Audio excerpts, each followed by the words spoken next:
जैसे सऊदी या यूरोप में पाकिस्तानी जाते तो इसका मतलब एक वीज़ा ऐसा भी खुलेगा कि बड़े बड़े जो स्मार्ट सिटी बनेंगे इंडिया में, जिस तरह धुलेरा बन रहा है, गिफ्ट सिटी बन रहा है, इन सिटी में कंस्ट्रक्शन की ज़रूरत होती है कि क्या पाकिस्तानियों को बुलाएंगे, सस्ता पड़ेंगे, पाकिस्तानी करीब ही होगा, वीज़ा का इतना बड़ा मसला नहीं होगा, लाने ले जाने में इतना बड़ा ऐसे भी इलाके होंगे कि पाकिस्तानी हफ्ते में एक दिन इधर भी आ सकते हैं, इतवार वाले दिन अपनी फैमिली से मिल सकते हैं, इतना नज़दीक होगा। तो एक बराबर में दो देश हैं, एक देश। अस्सलाम वालेकुम, नमस्ते, सत श्री अकाल। उम्मीद करता हूँ ठीक होंगे, खुश होंगे। दोस्तों जहाँ रहें खुश रहें, माँ बाप का ख्याल करें, क्योंकि माँ बाप है तो सभी कुछ है। दोस्तों आज की हमारी वीडियो लेटेस्ट वीडियो है Elon Musk support Ramaswamy for US president election. Ramaswamy. Start करते हैं वीडियो को।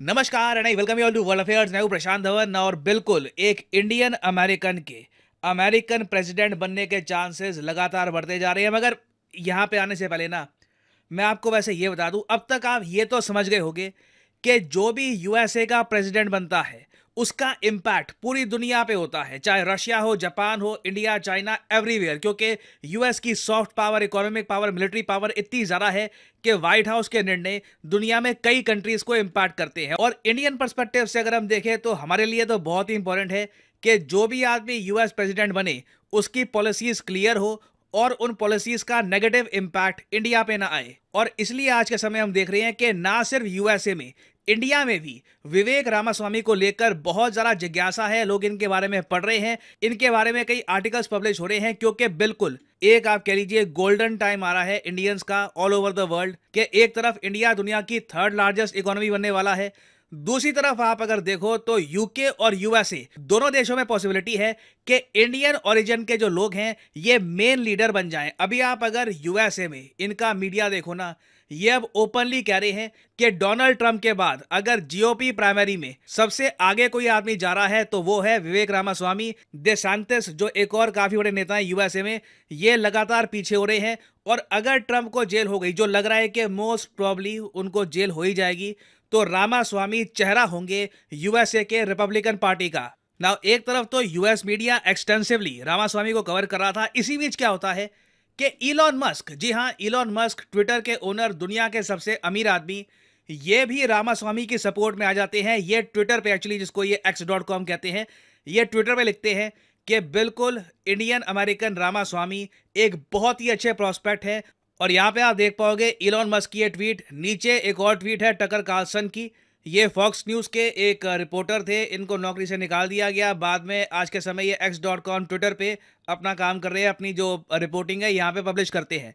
तो इन्होंने रिसेंटली विवेक रामास्वामी का एक इंटरव्यू लिया और इलॉन मस्क ने यहाँ पर लिखा है he is a very promising candidate. और 16.6 मिलियन लोगों ने ये ट्वीट देखी है। आप नीचे ऑब्वियसली समझ सकते हैं, कई इंडियंस ने, कई अमेरिकन्स ने कमेंट करनी स्टार्ट कर दी। और मैं ओवरऑल अमेरिकन्स का जो रिएक्शन दिख रहा था ना, वो विवेक रामास्वामी के प्रति बहुत ज्यादा पॉजिटिव है। कई लोग यही कह रहे थे ही इज इनक्रेडिबल, बहुत अच्छा बोलते हैं, इनकी बातों में दम लगता है, ऐसा लगता है कि इनके पीछे हम खड़े हो सकते हैं और ये हमारे आइडियाज को आगे पहुंचाएंगे।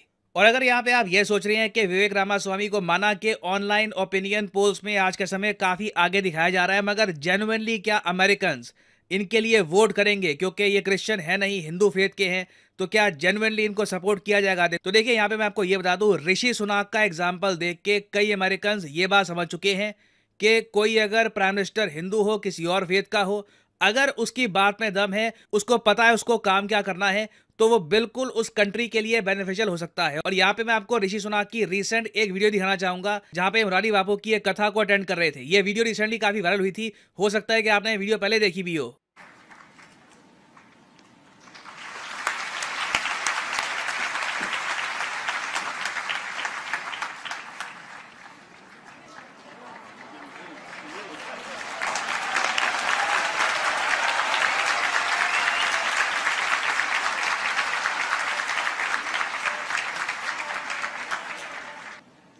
Bapu, Jai Siya Ram.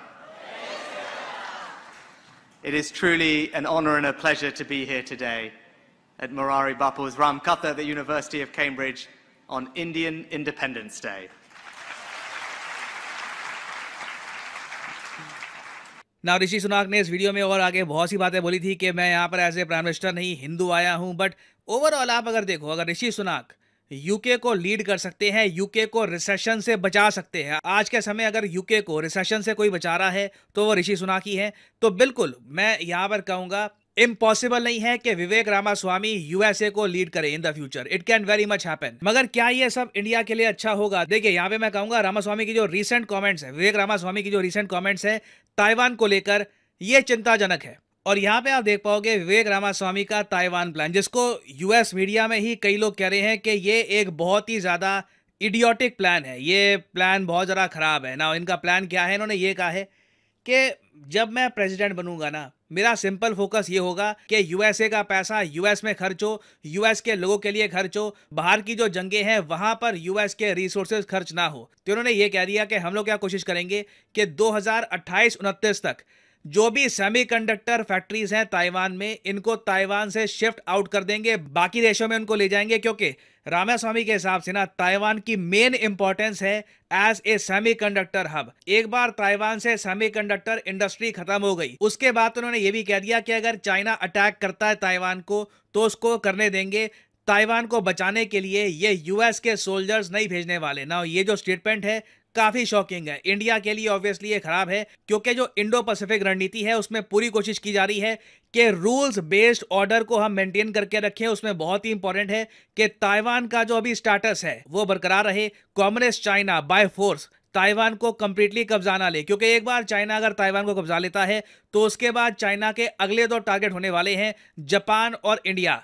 और यहाँ पे अब आप समझ पा रहे होंगे कि इलॉन मस्क रामास्वामी को सपोर्ट भी क्यों कर रहे हैं, क्योंकि देखिए इलॉन मस्क के लिए बहुत ही इंपॉर्टेंट है, बहुत ही ज्यादा इंपॉर्टेंट है कि यूएस और चाइना के बीच में वॉर ना हो जाए। इलॉन मस्क का एक बहुत ही ज्यादा बड़ा बिजनेस है चाइना में, ये चाइना में कार्स मैन्युफैक्चर करते हैं, बेचते भी हैं, बाकी कंट्रीज में जो एक्सपोर्ट है इनका वो भी ज्यादातर चाइना से होता है। तो चाइना और यूएस की वॉर होती है। मैं कहता हूँ वॉर ना भी हो, अगर यूएस चाइना पे हैवी सैंक्शंस भी इंपोज कर देता है तो उसका भी नेगेटिव इंपैक्ट आपको इलॉन मस्क पे दिखेगा। तो कहीं ना कहीं देखिए रामास्वामी का जो ये स्टैंड है ताइवान को लेकर, इस पर अमेरिकन्स बटे हुए हैं। कुछ लोग कह रहे हैं कि नई डेमोक्रेसी के लिए हमें खड़ा होना चाहिए, हम कभी अलाउ नहीं करेंगे कि ताइवान को चाइना कब्जा ले। कुछ अमेरिकन्स कह रहे हैं कि रामास्वामी प्रैक्टिकल बात कर रहे हैं। ऑलरेडी यूक्रेन वॉर की वजह से यूएसए के भी बहुत सारे जो रिसोर्सेज हैं ये खर्च हुए हैं। जिस टाइप के सैंक्शंस यूएस ने लगा दिए रशिया पे, वैसे सैंक्शंस चाइना पे लगा दिया तो यूएस इकोनॉमी और वर्ल्ड इकोनॉमी के लिए काफी खराब होगा। तो बेस्ट कोर्स ऑफ एक्शन यही होना चाहिए, ताइवान से सेमीकंडक्टर इंडस्ट्री हटा दो, इंडिया समेत कई और कंट्रीज में इसको शिफ्ट कर दो, उसके बाद वेट करो 2028-29 तक, फिर चाइना एक बार को ताइवान को कब्जाता भी है तब कुछ रेजिस्टेंस मत दो ना।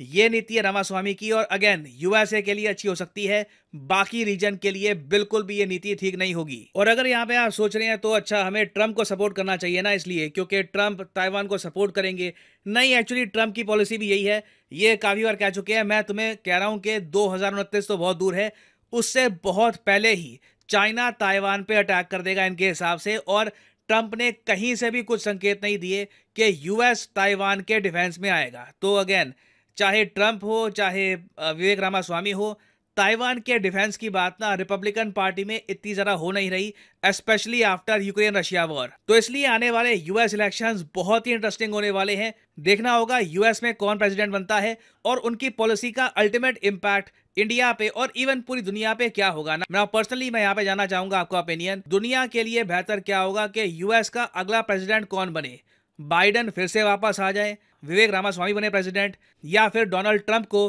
प्रेसिडेंट बना दिया जाए? लिखिएगा इसके बारे में कमेंट सेक्शन में, मैं जानना चाहूंगा आपका ओपिनियन। और फाइनली यहाँ पर मैं ये भी ऐड कर दूं कि आप किसी भी एग्जाम की तैयारी कर रहे हैं, चाहे एसएससी, यूपीएससी, बैंक, आप परचेज कर सकते हैं अनअकैडमी के क्वालिटी कोर्सेज।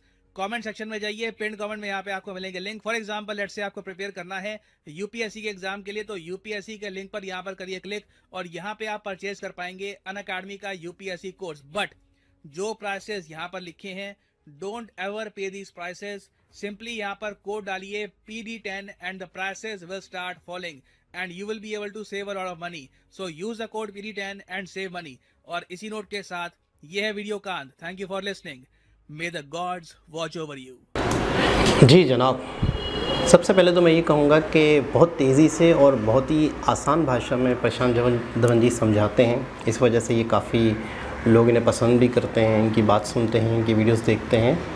इनका समझाने का अंदाज़ बड़ा आसान, बड़ा सलीस होता है। बिल्कुल क्लियर हो गई सारी कहानी। अच्छा, एंड में जो इन्होंने कहा वो मैं कहना चाह रहा था कि विवेक रामास्वामी की जो पॉलिसी है या जो उनकी जो बात है वो अमेरिकन्स के लिए तो परफेक्ट है, अमेरिकन्स के लिए तो बेहतर है, अमेरिकन्स के तो बेनिफिट में है, लेकिन ये कि एशिया के लिए या इस रीजन के लिए बेहतर नहीं है। क्योंकि देखिए, ताइवान एक छोटा कंट्री है, लेकिन है पावरफुल तो है, लेकिन छोटा कंट्री है। कल को चाइना अगर कोई 19-20 करता है तो कहीं ना कहीं चाइना को कोई ना कोई खौफ ज़रूर होना चाहिए कि नहीं यार, ताइवान अकेला नहीं है। अगर मैंने देखिए, बैलेंस जब तक नहीं होता, जब तक होता है जंग नहीं होती, जब बैलेंस नहीं होता फिर जंग होती है। क्योंकि सामने वाले को लगता है कि सामने वाला व्यक्ति कमज़ोर है, मैं उस पर हमला करूँगा, कोई उसको बचाने नहीं आ रहा, तब जाकर वो हमला कर देता है। तो कहीं ना कहीं चाइना और ताइवान का मामला है। और किसी ज़माने में पूरा एक ही रीजन था, पूरी एक इस पे हिस्ट्री मैंने सुनी थी, बड़ी वीडियो देखी थी जिसमें बताया गया था कि पूरी एक ही ये कंट्री था, लेकिन फिर कोई यहाँ पर अलग गवर्नमेंट थी, वहाँ पर अलग गवर्नमेंट थी, फिर दूसरी गवर्नमेंट ने बाकायदा ऐलान कर दिया था कि हम अलग हैं। तो चाइना उसको अपना ही हिस्सा मानता है। चाइना का मकसद यही है कि वो हमारा ही देश है और हमने आज नहीं कल उसे हथियाना है। और चाइना उस वक्त का इंतज़ार कर रहा है। लेकिन चाइना पूरी दुनिया के मामलात पे मद्देनज़र रखते हुए, पूरी दुनिया की सिचुएशन को देखते हुए ही वो फ़ैसला करेगा ना। लेकिन अगर इस तरह की स्टेटमेंट आएगी तो चाइना का और दिल बड़ा होगा।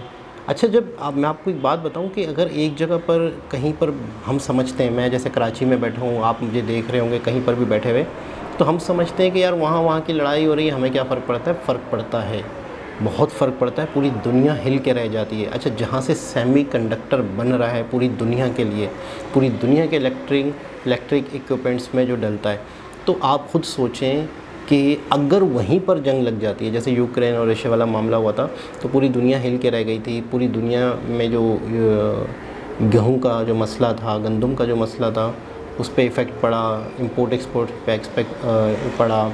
फिर कितने जो नागरिक थे वहाँ पे, इंडियंस थे, पाकिस्तानी थे, स्टूडेंट्स थे, उनके लिए कितनी प्रॉब्लम्स हुई, कितनी एकदम से दुनिया ने वहाँ से निकलने का सोचा। तो ताइवान में अगर प्रॉब्लम होती है तो उसका असर पूरी दुनिया पे पड़ना है। ऐसा नहीं है कि हम यहाँ बैठे हुए सोचें कि ठीक है कोई मसला नहीं है, चाइना ताइवान पे कोई भी हमला कर ले, हमें क्या फ़र्क पड़ता है। ऐसा नहीं है, फ़र्क पड़ता है। तो ये है कि मैं समझता हूँ कि कहीं ना कहीं ये बात होनी चाहिए कि डर खौफ होना चाहिए चाइना को कि यार नहीं यार, मैंने हमला किया तो गड़बड़ है, मैंने हमला किया तो गड़बड़ है। तो मैं समझता हूँ ताइवान के सपोर्ट में लोग होने चाहिए। दूसरी चीज़ ये भी बहुत बेहतर है कि सेमीकंडक्टर के लिए पूरी दुनिया एक देश पर निर्भर ना हो।